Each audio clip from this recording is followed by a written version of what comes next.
오늘은 성령 강림 후 마지막 주일입니다. 주일 예배를 시작하겠습니다. 다 같이 찬송가 60장 영혼의 햇빛 예수님 1, 2, 3절을 찬송하시겠습니다.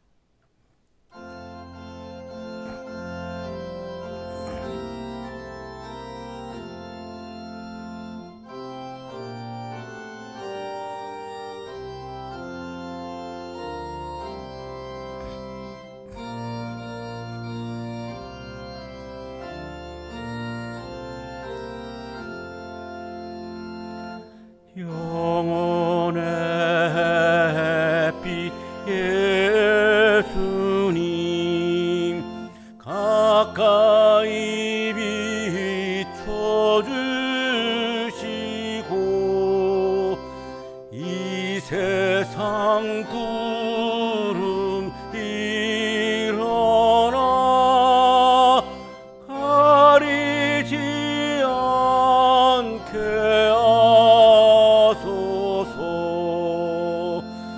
이 눈에 단잠 오기 전 고요히 주를 그리며 구주의 품에 안기니 한없이 평안합니다.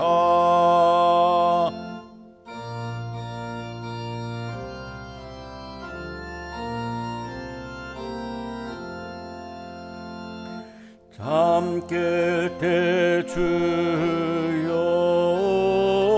오셔서 나에게 복을 주시고 주님의 사랑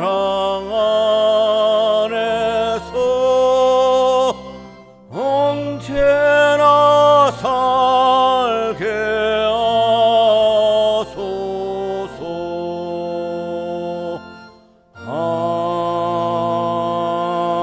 아멘.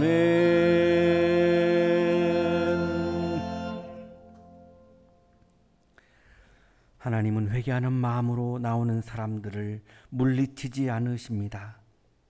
이제 우리들의 죄를 뉘우치고 고백합시다.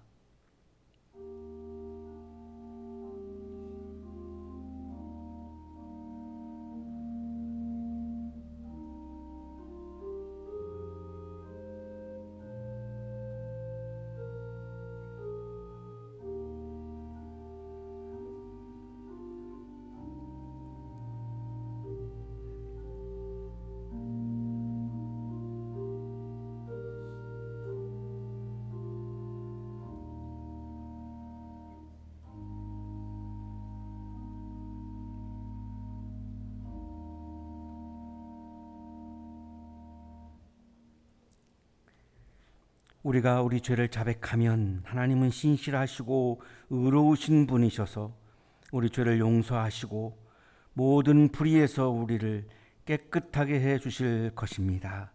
아멘. 찬송가 322장 세상의 헛된 신을 버리고 1, 2, 3절을 찬송하시겠습니다.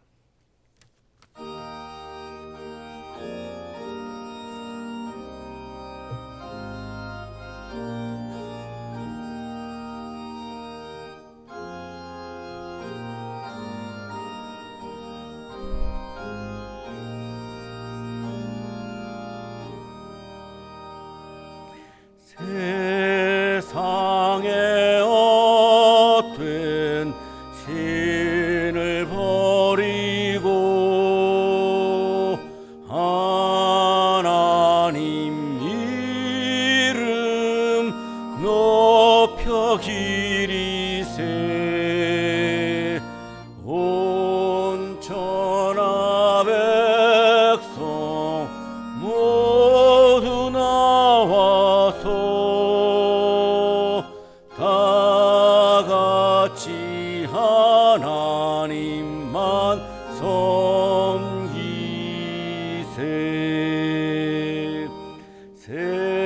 세상에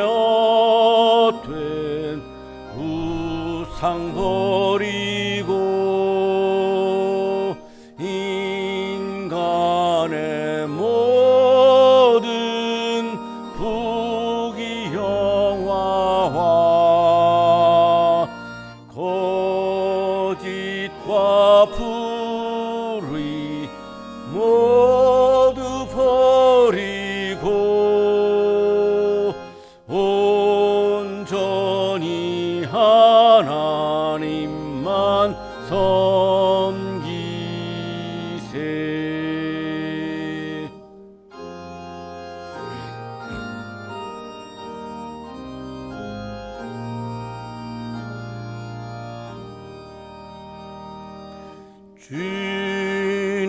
주님의 백성 서로 헤아려 시기와 미움 아주 버리고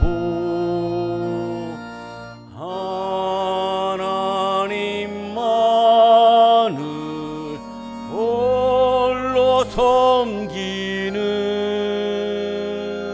천국을 어서 이루어 주소서.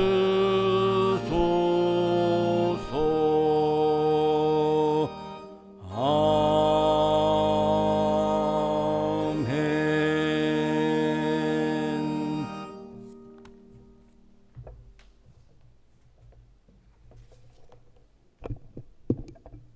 다 함께 기도하시겠습니다. 고마우신 하나님, 감사를 드립니다.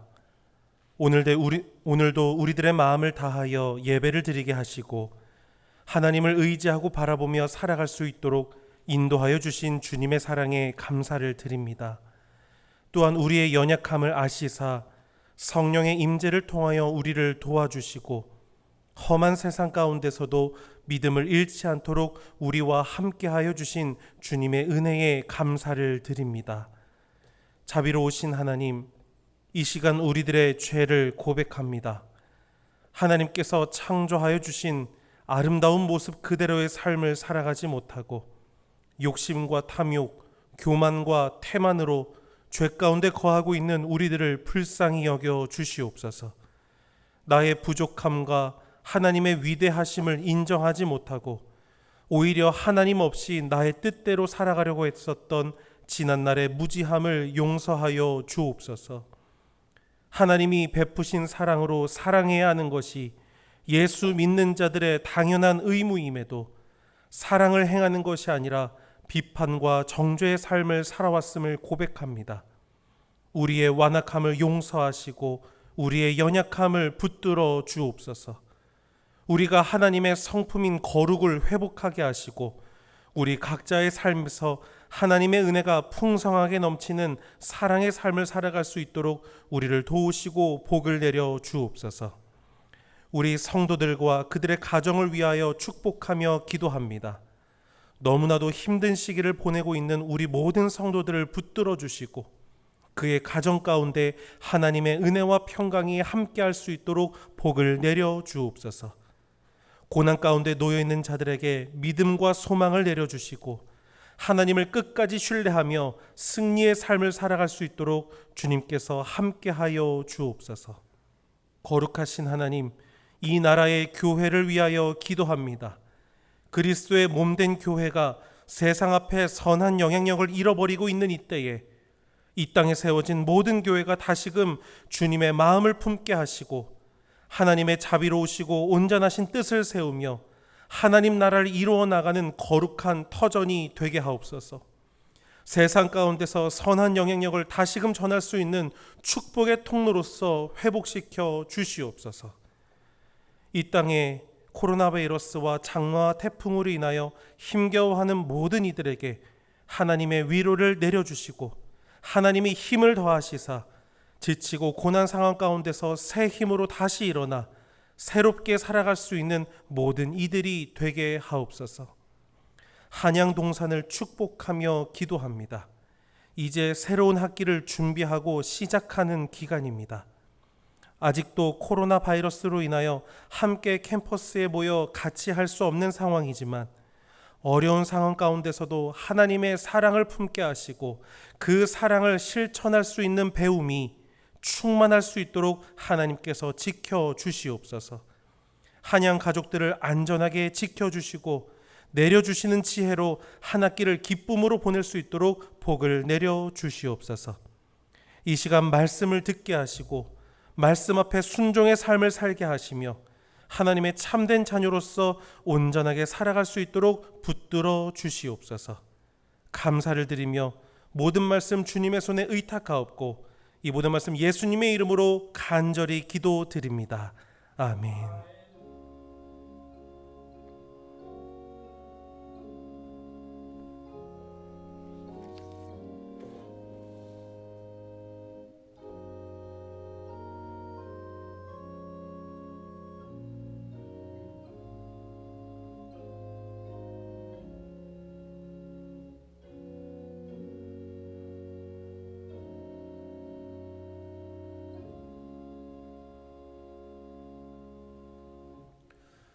오늘 이 시간 우리에게 주시는 하나님의 말씀 출애굽기 3장 1절에서 15절까지의 말씀입니다.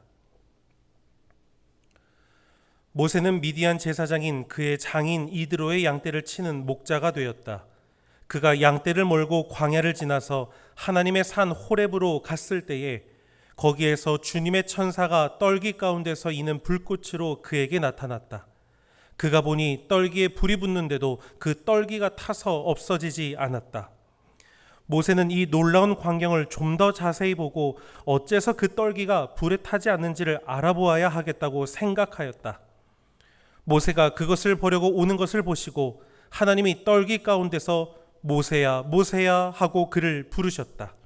모세가 대답하였다. 예, 제가 여기에 있습니다. 하나님이 말씀하셨다. 이리로 가까이 오지 말아라. 내가 서 있는 곳은 거룩한 땅이니 너는 신을 벗어라. 하나님이 또 말씀하셨다.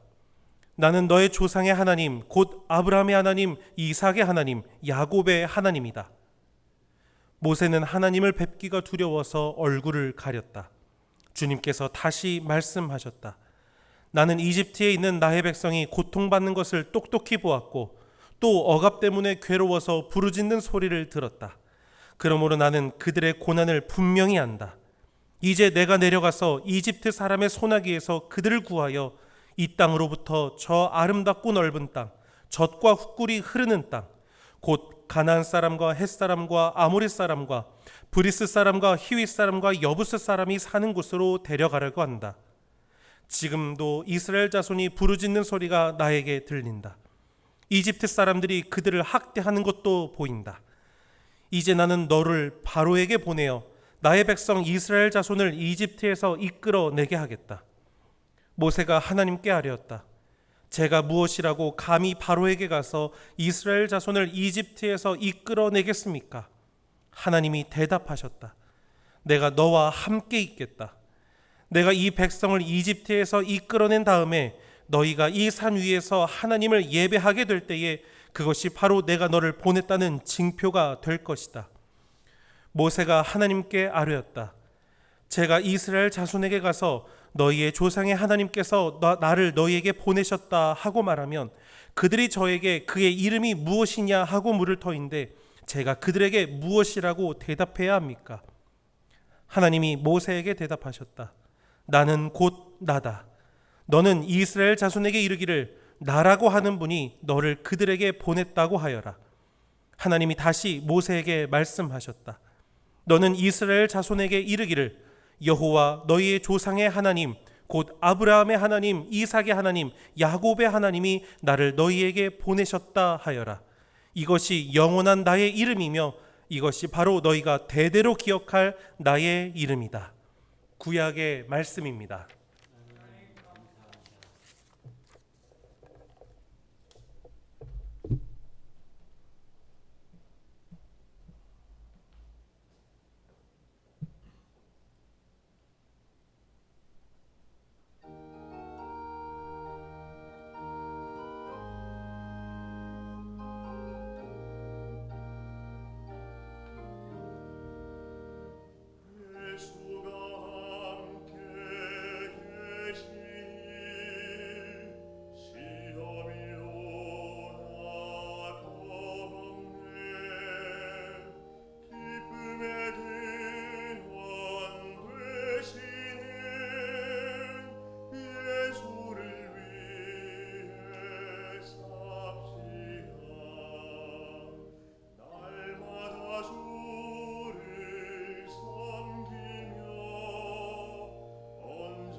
세상 사는 동안에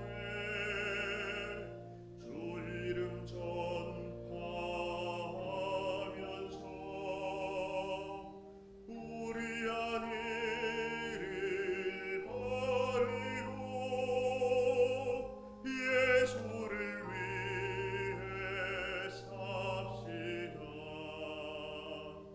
날마다 주를 섬기며 언제나 주를 기리고 그 사랑 안에 살면서 딴 길로 가지 맙시다.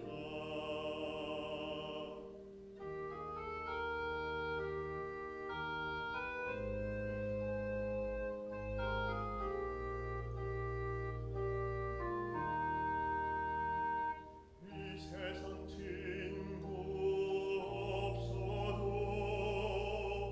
예수는 나의 친구니 우리 한 일을 버리고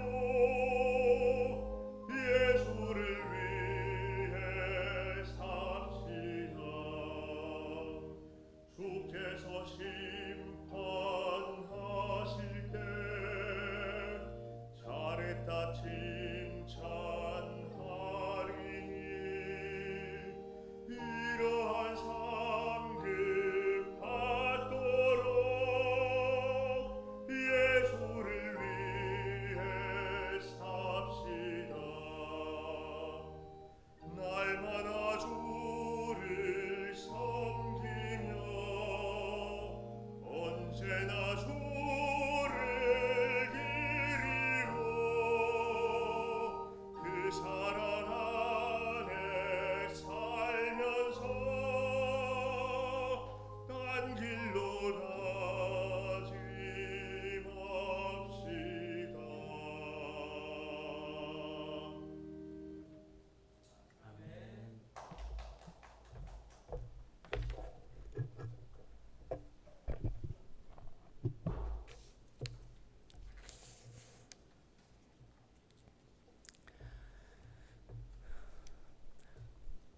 루돌프 오토라고 하는 분은 독일의 신학자요, 철학자입니다. 1869년에 독일에서 태어났고 그팅겐 대학교에서 신학을 공부하고 마르부르크 대학교에서 또한 교수로서 신학을 가르쳤습니다.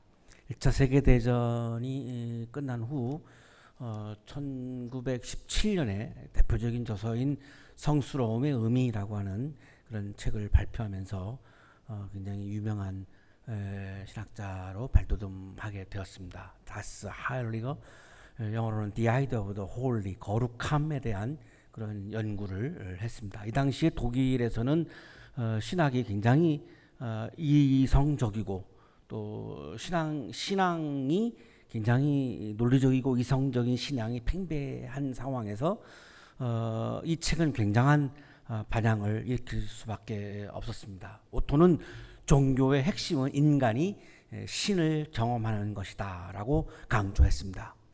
이 오토가 이 주장을 하기 전까지 독일의 신앙인들은 신앙의 목표를 많은 사람들이 내가 도덕적인 인간이 되는 것 이렇게 생각했던 사람들이 굉장히 많았는데요. 오토는 도덕적 인간이 종교의 핵심과 목표가 아니고 종교의 핵심은 신을 경험하는 것이다라고 강조했습니다. 이걸 거룩의 체험, 누미노제라고 그렇게 불렀습니다. 오토는 신의 속성을 거룩함이라고 강조했습니다. 하나님은 거룩한 존재다라고 하는 거죠. 우리 인간과는 구별되는 카도시, 구분되는 전적 타자다라고 하는 겁니다.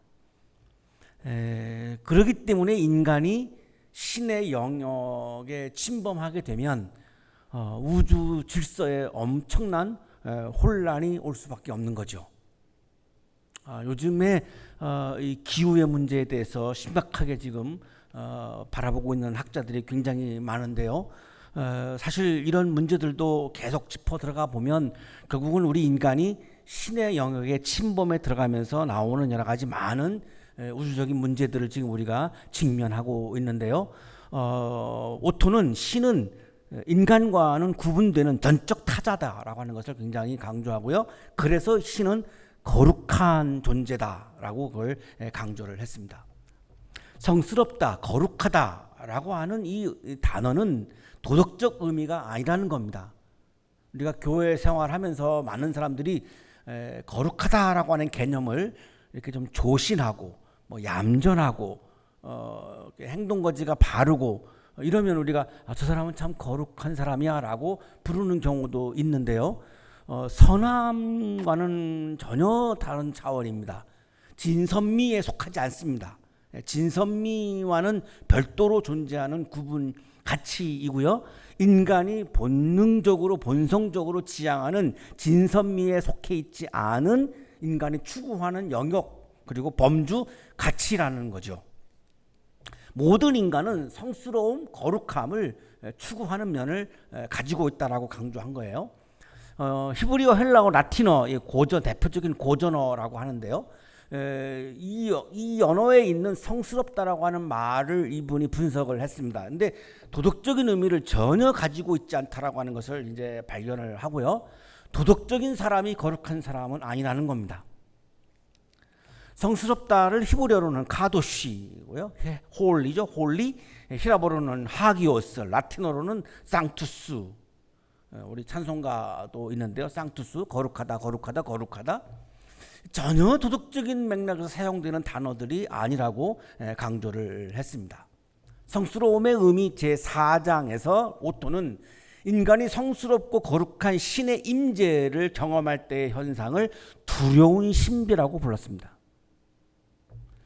전적 타자인 신을 인간이 경험하게 될 때에 나타나는 현상이 어떤 현상이냐? 두려운 신비다라고 얘기하는 거죠. 여기 이 두려움이라고 하는 이제 개념이 중요한데요. 이렇게 얘기했습니다. 무서워한다는 것과는 전혀 다른 어떤 것이다. 신을, 하나님을 두려워한다라고 하는 이 개념은 무서워한다라고 하는 개념이 전혀 아니라는 거죠. 전율을 느낀다라는 말이 제법 정확하게 그리고 다분히 이러한 의미 내용을 지니고 있다. 오히려 전율을 느낀다라고 하는 거와 가깝다라고 설명을 하는 겁니다. 하나님을 두려워한다라고 하는 말은 하나님 앞에서 전율을 느끼는 그런 개념이 강하다는 거죠. 무서워한다라고 하는 개념은 전혀 아니다라고 하는 것을 강조했습니다. 인간이 신의 어떠한 성스러움, 거룩함을 느끼게 되면 절대자 앞에서 두려운 위압성을 느끼게 된다는 겁니다. 그래서 인간은 성스럽고 거룩한 신 앞에서 초라한 자신을 느끼게 됩니다. 두렵다라고 하는 말은 내가 신 앞에서 하나님 앞에서 초라함을 느끼는 상태입니다. 그러니까 내가 내 스스로 우월하다. 내가 내 스스로 의롭다. 내가 내 스스로 참 잘났다. 라고 생각하는 사람은 전혀 성스러움의 거룩함의 근처에도 가지 못한 상황입니다. 아닙니다. 아무리 뭐 교회 생활을 열심히 하고 기도 생활을 열심히 한다 할지라도 하나님 앞에서 내가 초라한 존재라고 하는 걸 느끼지 못하고 내가 잘났다, 내가 우월하다, 내가 의롭다, 나는 의롭고 너는 죄인이야 라고 정죄하는 사람들은 전혀 거룩함의 근처에도 가보지 못한 경우라고 보면 됩니다. 이게 루돌프 오토의 분석입니다. 저는 전적으로 동의합니다. 신앙이라고 하는 것의 핵심은 내가 신을 경험하는 건데 신을 경험하는 감정은 신을 내가 딱 정말로 내가 경험하게 되면 신은 너무나 위대하죠. 시간과 공간을 초월해서 우주의 역사를 이끌어가고 우주의 주인으로서 존재하는 신은 어마어마하게 위대한 존재이기 때문에 그 앞에 서면 나는 너무나 초라한 거죠. 유행가 중에 그런 노래가 있죠. 그대 앞에만 서면 나는 왜 작아지는가 뭐 이런 노래가 있는데요. 신 앞에 서면 내가 너무나 보잘것없는 존재임을 느낄 수밖에 없습니다. 그 상태가 신을 경험한 상태입니다. 자, 어떤 그리스도인들은 내가 의롭다라고 하는 것을 굉장히 자랑하기도 하고 그거를 드러내기 위해서 여러 가지 많은 노력을 하기도 하고 내가 의로움을 드러내기 위해서 너를 죄인이라고 정죄하기도 하죠. 그래야 구분되니까요. 내가 의롭다라고 하는 게 전혀 그 상태는 거룩함의 상태도 아니고 성스러운 상태도 아니고 거룩한 사람이 아니라는 겁니다. 거룩한 사람은 자신의 의로움을 주장하는 사람이 아니라 자신의 죄성을 인정하고 하나님을 두려워하는 사람입니다. 내가 죄성을 인정하게 되면 하나님을 두려워하는 마음이 생기죠. 바로 이런 차원의 두려움입니다. 하나님을 두려워하는 사람은 자신의 죄성을 인정하는 사람은 타자를 정죄할 수 없죠. 내가 죄인이니까 내가 죄인임을 인정한다면 너를 죄인이라고 정죄할 수가 없죠. 죄인이 죄인을 정죄할 수는 없으니까요.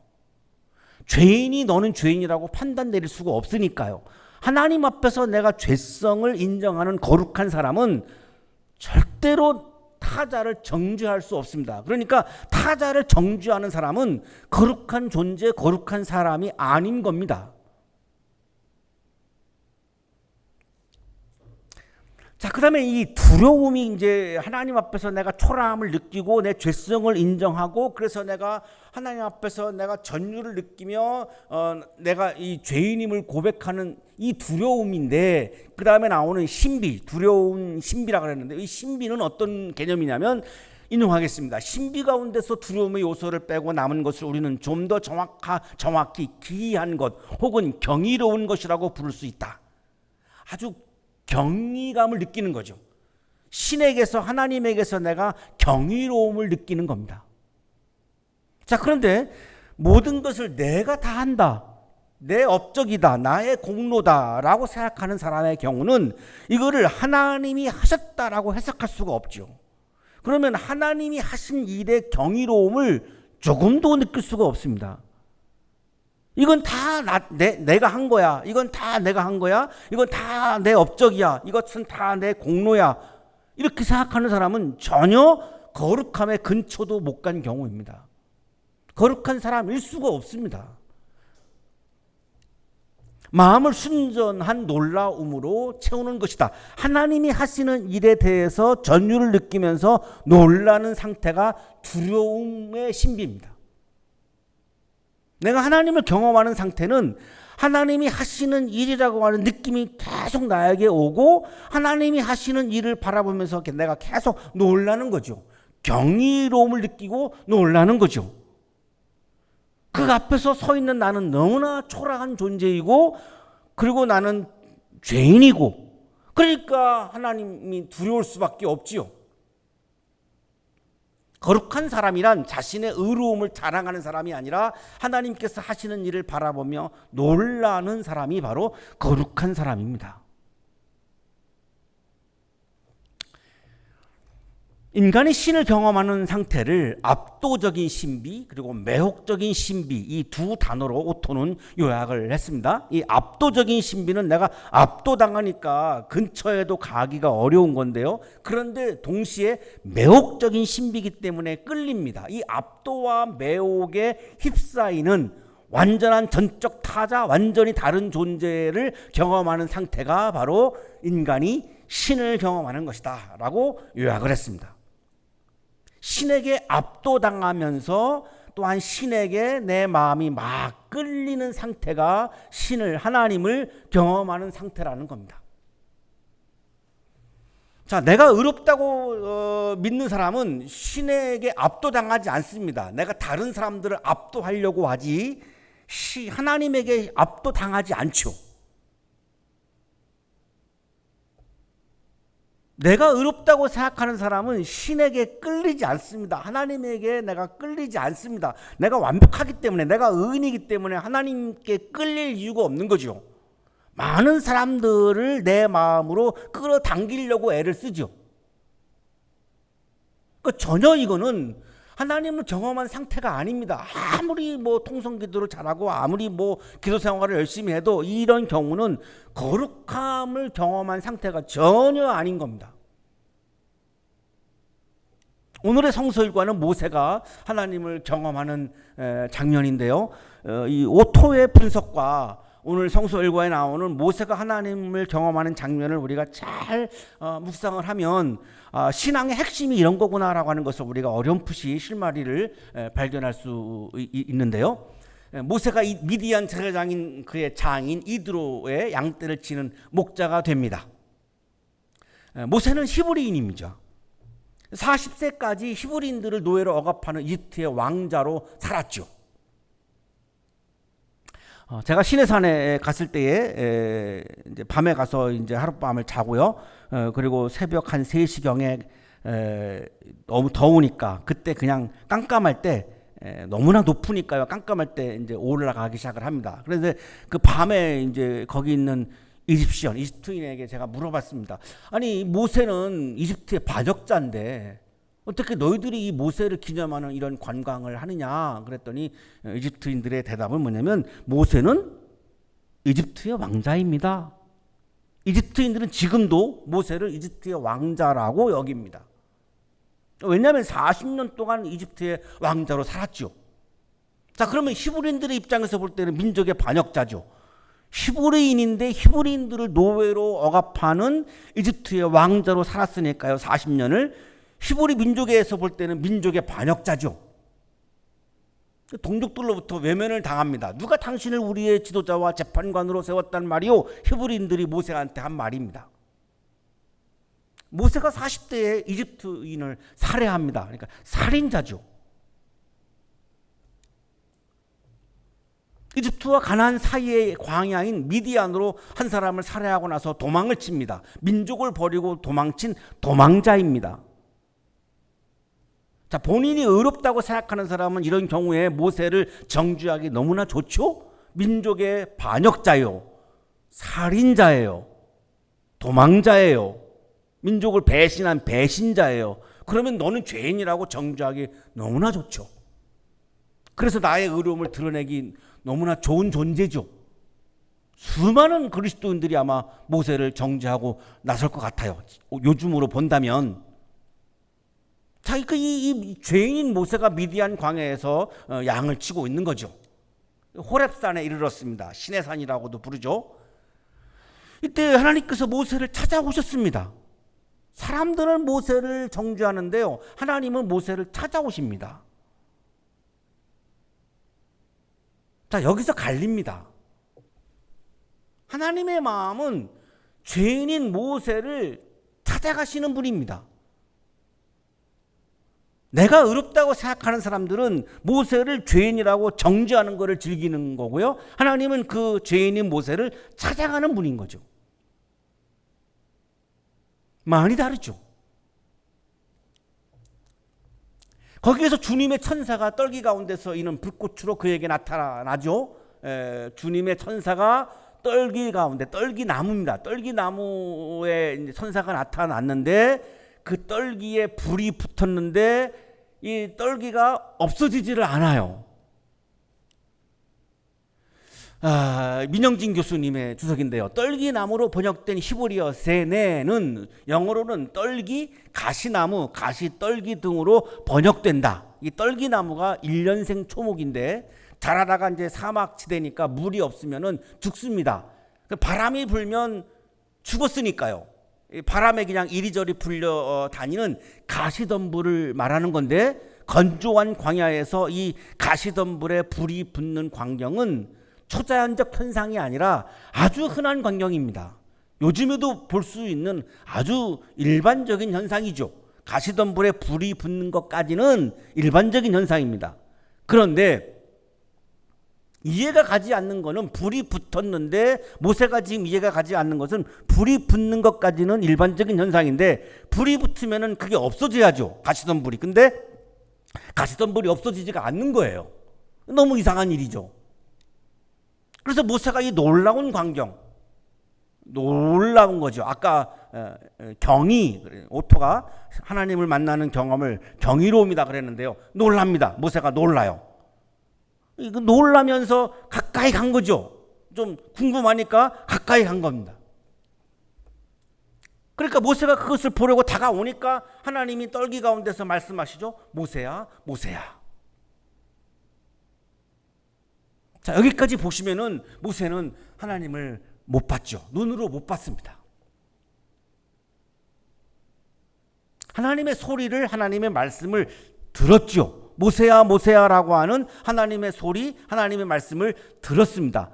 모세가 하나님을 경험한 통로는 눈으로 하나님의 모습을 본 것이 아니라 하나님의 소리와 하나님의 말씀을 들음으로 하나님을 경험했습니다.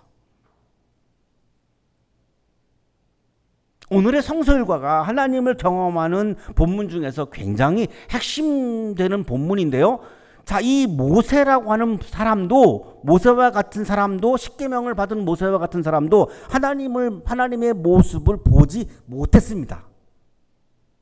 하나님의 모세야, 모세야라고 하는 자신의 이름을 불러주시는, 그리고 죄인인 자기를 찾아오시는 이 하나님의 소리와 말씀을 들었죠. 사람들은 죄인이야, 죄인이야 그러는데 하나님은 죄인이야 안 그러고 따뜻한 마음으로 모세야, 모세야 이름을 부른 거죠.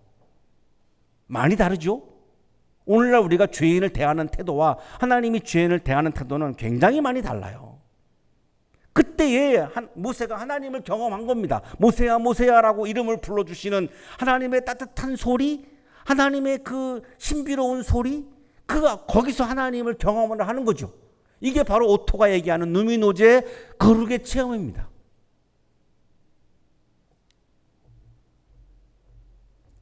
하나님 세 가지를 말씀했어요. 이리로 가까이 오지 말아라. 두 번째, 내가 서 있는 곳은 거룩한 땅이다. 세 번째, 너는 신을 벗어라. 세 가지를 말씀했죠.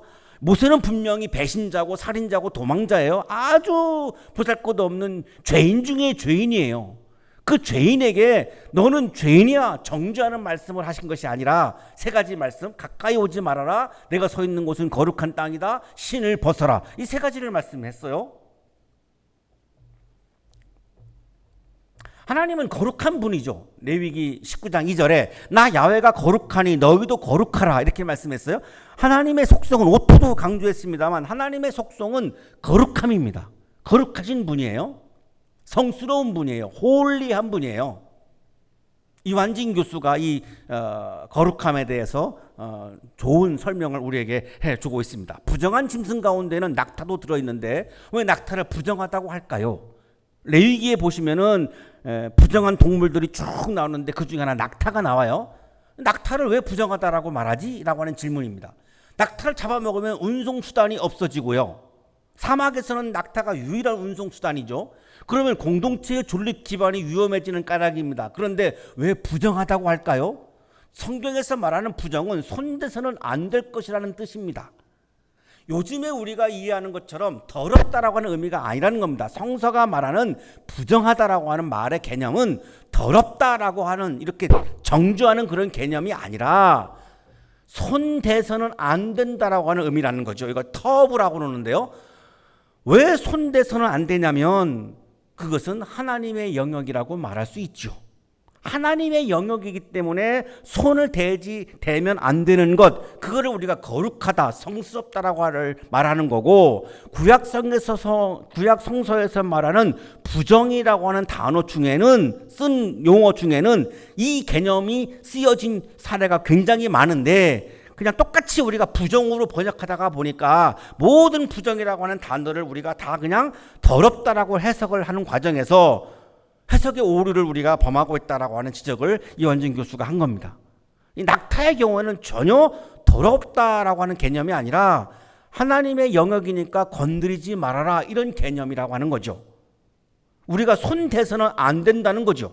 자, 그러니까 하나님이 모세에게 첫 번째 하신 말씀이 가까이 오지 말아라. 하나님의 영역을 침범하지 말아라.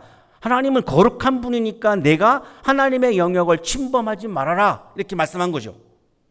자, 오늘날 우리가 하나님의 영역을 쉽게 침범하는 경우가 어떤 거냐면 사람을 정죄하는 거죠. 그건 하나님의 영역입니다.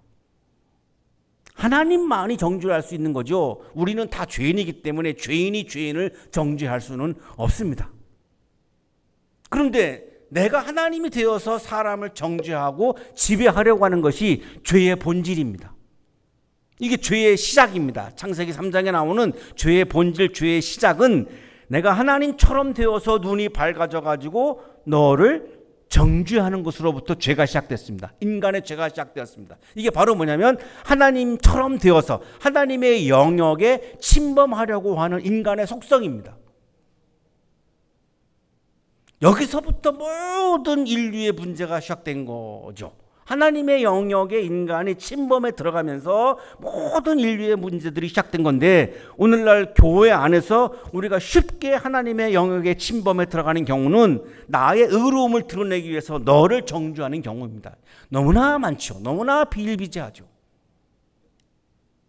내가 서 있는 곳은 거룩한 땅이다. 모세가 하나님을 만나는 순간 절대 거룩을 경험하고 있죠. 이게 바로 오토가 얘기한 누미노제입니다. 하나님을 경험하고 있고 절대 거룩을 경험하고 있는데요, 하나님께서 계시는 땅은 어디든지 다 거룩한 땅이죠. 그 거룩한 땅에서 지금 모세는 거룩한 사람으로 새로운 존재로 변화하고 있습니다. 민족의 반역자요, 살인자요, 도망자인, 죄인 중에 죄인인 모세가 거룩한 사람으로 지금 변화하고 있습니다. 하나님은 이걸 원하시는 거죠. 그 죄인을 정죄하기를 원하시는 것이 아니라 이 죄인이 거룩한 사람으로 변화하기를 원하시는 거죠. 거룩한 사람으로 변화된 모세에게 하신 하나님의 말씀이 너는 신을 벗어라, 이렇게 말씀. 장일선 교수의 주석입니다. 신은 자기 자신의 소유의 일부인 것이다. 그래서 성서에서는 신을 벗는다는 것은 자신의 권리를 내어놓는다는 의미를 가지고 있다. 신은 내 소유물이죠. 그러니까 신을 벗는다라고 하는 것은 나의 권리를 내려놓는다라고 하는 내용이라는 겁니다. 모세는 하나님의 부르심에 자기의 모든 것, 물론 바로의 딸의 아들이라는 과거지사와 망명계, 그리고 정치범이라는 현재, 그리고 바로와 대결하게 될 자신의 미래까지를 다 모두 내어놓은 것이다. 신을 벗는다라고 하는 말씀의 의미는, 신을 벗으라라고 하는 말씀은 내 앞에서 너의 권리를 주장하지 말고 내 앞에서는 너의 권리를 다 내려놔. 두려운 신비죠. 하나님 앞에서 나의 권리를 주장한다라고 하는 말을 하나님을 두려워하지 않는 거죠. 하나님 앞에서 내가 두려움을 느낀다고 한다면 감히 하나님 앞에서 나의 권리를 주장할 수는 없지요. 거룩한 사람은 너는 죄인이고 나는 의롭다고 주장하는 사람이 아니라 하나님 앞에서 나의 권리를 내어놓는 사람, 이 사람이 바로 거룩한 사람이라고 지금 얘기하고 있는 겁니다.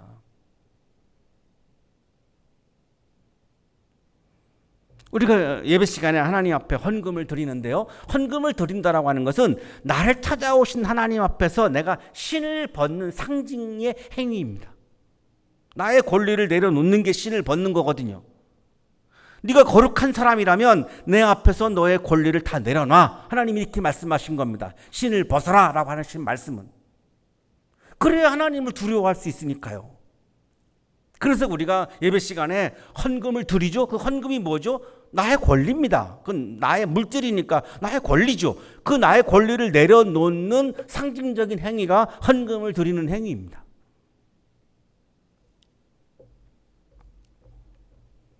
나는 너의 조상의 하나님, 곧 아브라함의 하나님, 이삭의 하나님, 야곱의 하나님이다. 모세는 하나님을 뵙기가 두려워서 얼굴을 가렸다. 자, 모세가 떨기나무 앞에서 하나님을 경험하면서 하나님이 두려웠습니다. 자, 이게 바로 아까 오토가 얘기한 두려움의 신비입니다.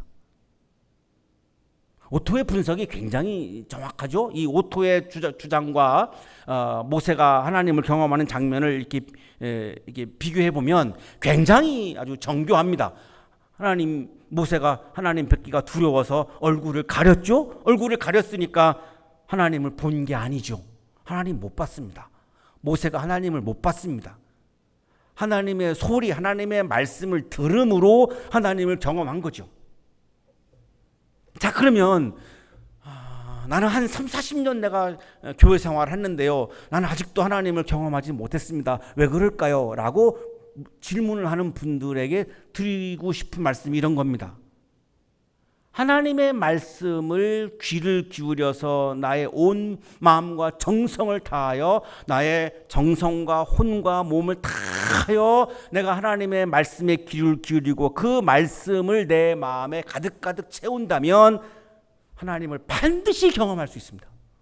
경험하지 못할 수가 없습니다. 경험하지 못했다는 거는 그럼 뭘 말하는 걸까요?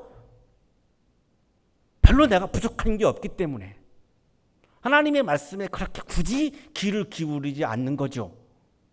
나의 이 발달된 이성으로 얼마든지 판단할 수 있고 내가 가지고 있는 재물로 얼마든지 세상살이를 할 수 있고 그리고 내가 건강하게 살 수 있는데 내가 뭐 아쉬워서 하나님의 말씀에 귀를 기울이겠습니까?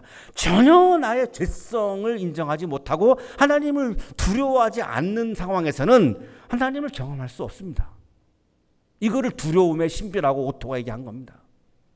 모세는 지금 하나님이 두렵습니다. 왜? 자기 죄인이거든요.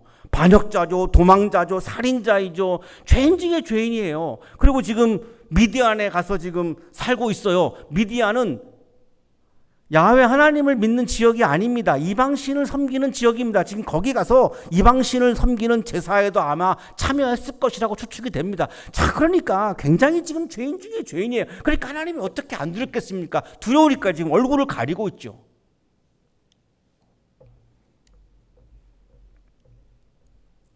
나는 이집트에 있는 나의 백성이 고통받는 것을 똑똑히 보았고 또 억압 때문에 괴로워서 부르짖는 소리를 들었다. 그러므로 나는 그들의 고난을 분명히 안다. 하나님은 이집트에서 히브리인들이 인간성을 다 빼앗기고 노예로 살아가면서 사람의 지배를 받는, 하나님의 지배가 아닌 사람의 지배를 받는 데서 나오는 모든 이 고난들을 다 알고 계시고 그 부르짖는 소리를 들으신다라고 하나님 말씀 강조하시죠. 하나님은 히브리인들의 고난을 아셨습니다. 하나님은 오늘날 우리들의 고난도 아시는 겁니다. 이제 내가 내려가서 이집트 사람의 소나기에서 그들을 구하여 이 땅으로부터 저 아름답고 넓은 땅, 젖과 꿀이 흐르는 땅, 곧 가나안 사람과 헷 사람과 아모리 사람과 브릿 사람과 히윗 사람과 여붓 사람이 사는 곳으로 데려가려고 한다. 하나님의 구원의 행위가 뭐죠? 인간성을 다 빼앗기고 노예로 살아가면서 이집트 왕인 사람의 지배를 받고 있는 히브리인들에게 하나님의 형상이 회복되어지게 해주는, 그것이 바로 하나님이 지금 하시려고 하는 구원의 행위입니다. 이게 거룩한 하나님의 마음입니다. 하나님은 이집트 사람들의 지배를 받고 있는, 고난받고 있는 히브리인들을 구원하기 위해서 고난받는 사람들의 삶의 세계로 내려오신 분입니다.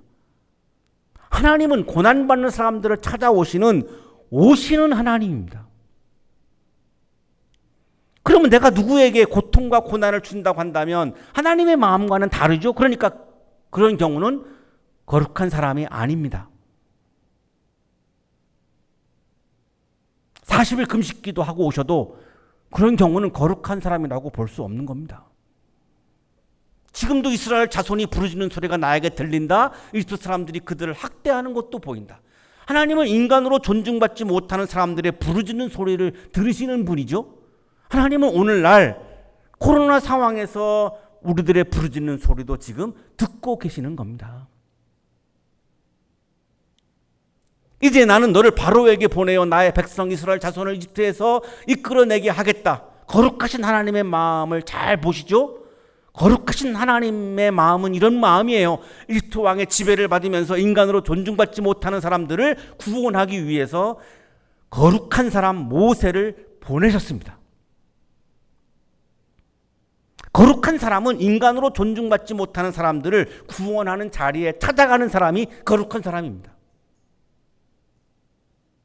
아무리 새벽기도를 열심히 하고 11조를 열심히 드려도 사람을 존중하지 않고 함부로 대하고 함부로 말하고 업신여기고 무시하고 인간으로 존중받지 못하는 사람들을 구원하는 자리는 다 외면하고 많은 사람들에게 고통과 피해를 주고 아픔을 주고 거룩한 사람이 아니죠.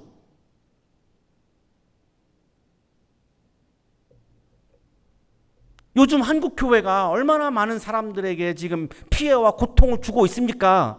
거룩한 교회가 아닌 겁니다. 아무리 예배를 24시간 드린다 할지라도 그런 경우는 거룩한 교회가 아닌 겁니다. 거룩한 그리스도인이 아닙니다. 거룩한 예배자가 아닙니다. 사람들에게 고통과 피해를 주면서 예배를 잘 빠지지 않고 드리면은 그게 거룩한 예배자입니까? 아니요. 보세요. 지금 보세요. 하나님의 마음을 보시라고요. 모세를 지금 고난받고 있는 히브리인들을 구원하라고 보내시잖아요. 이게 거룩하신 하나님의 마음, 거룩한 마음이에요. 그러면 거룩한 사람은 어떤 사람입니까? 사람을 존중하고, 하나님을 두려워하면서 사람을 존중하고, 사람에게 환대하고, 사람을 긍휼히 여기고, 인간성을 빼앗기고 억압받고 비인간적으로 살아가는 사람들을 구원하는 자리에 찾아가는 사람이 거룩한 사람이죠. 하나님의 거룩한 마음을 채운 거룩한 사람이죠. 왜 이런 일이 지금 한국교회에서 벌어지고 있을까요? 하나님께서는 거룩한 교회를 회복시키고 싶으신 거고, 거룩한 사람들을 회복시키고 싶은 것 같아요.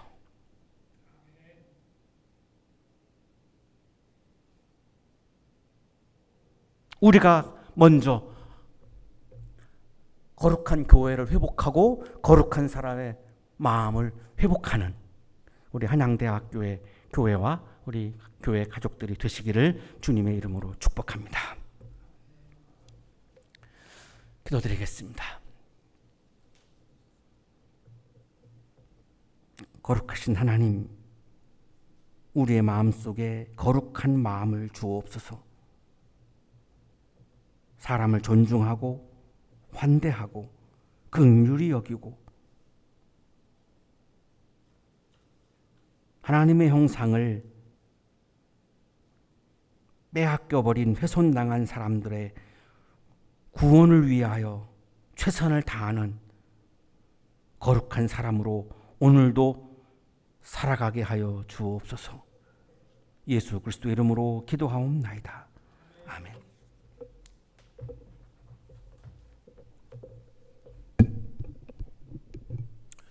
교회 소식 알려드립니다. 이번 주일은 성령 강림 후 마지막 주일로 지켜 예배를 드립니다.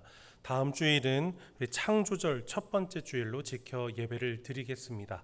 다음 주 성서일과는 로마서 13장 8절에서 14절까지의 말씀 제목은 사랑은 율법의 완성입니다. 주중에 성서일과 말씀을 묵상하시기를 바랍니다. 우리 전교인이 함께 시간을 정해두고 매일마다 함께 기도하고 있습니다. 우리 기도에 힘쓰시는 우리 성도님들 되시기를 다시 한번 주님의 이름으로 부탁드립니다. 우리 기도하실 때마다 현 상황에 대해서, 그리고 고통과 고난 가운데 놓인 자들을 위해서, 우리 한양동산과 우리 한양동산에 있는 젊은이들을 위해서 우리 계속해서 기도해 주시기를 바랍니다. 또 이번 한 주간 새로운 학기가 시작되는 한 주간입니다. 우리 한양동산의 젊은이들을 위해서, 또 이 많은 우리 교직원들과 교수님들을 위해서 기도해 주시기를 바랍니다.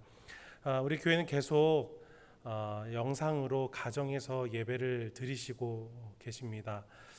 참 언제 이 코로나 바이러스가 잠식될지 참 도통 알 수가 없는데요. 정말로 이 어렵고 힘든 상황이지만 그럼에도 불구하고 하나님을 끝까지 신뢰하고 바라보라는 주님의 뜻이 담긴 이 때가 아닌가 싶습니다.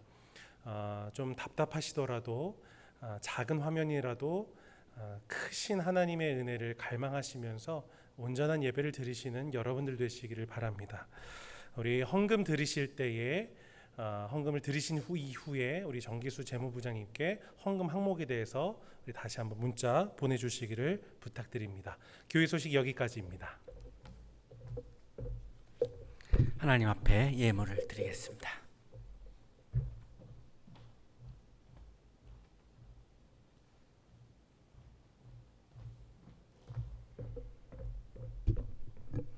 거룩하신 하나님, 보잘것없는 죄인인 우리들을 찾아와 주시고 우리를 거룩한 사람으로 변화시켜 주시고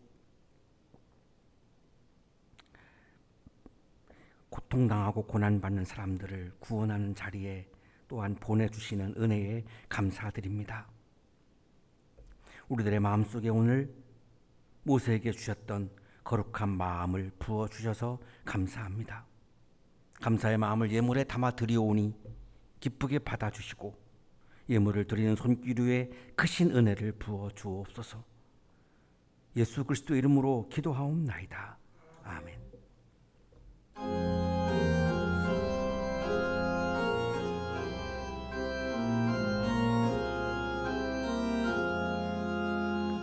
나 맡은 본분은 구주를 높이고 문영원 구원 얻도록 잘 인도함이라.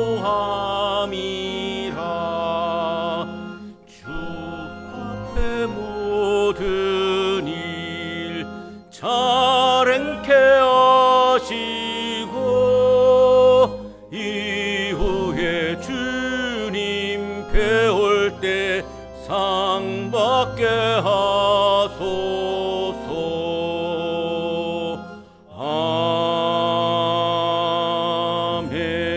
아멘. 이제는 우리에게 하나밖에 없는 생명까지도 아낌없이 사랑으로 나누어 주시는 예수 그리스도의 은혜와 오늘도 우리에게 말씀을 주시는 하나님의 사랑하심과 생명의 기운을 주시는 성령의 역사하심이 주님께서 주신 거룩한 마음을 우리의 마음에 채우고 고난 받는 사람들의 구원을 위하여 힘차게 세상을 향하여 나아가는 우리 모든 한양 가족들의 삶 속에 지금부터 영원토록 함께 하시기를 간절히 축원하옵나이다. 아멘.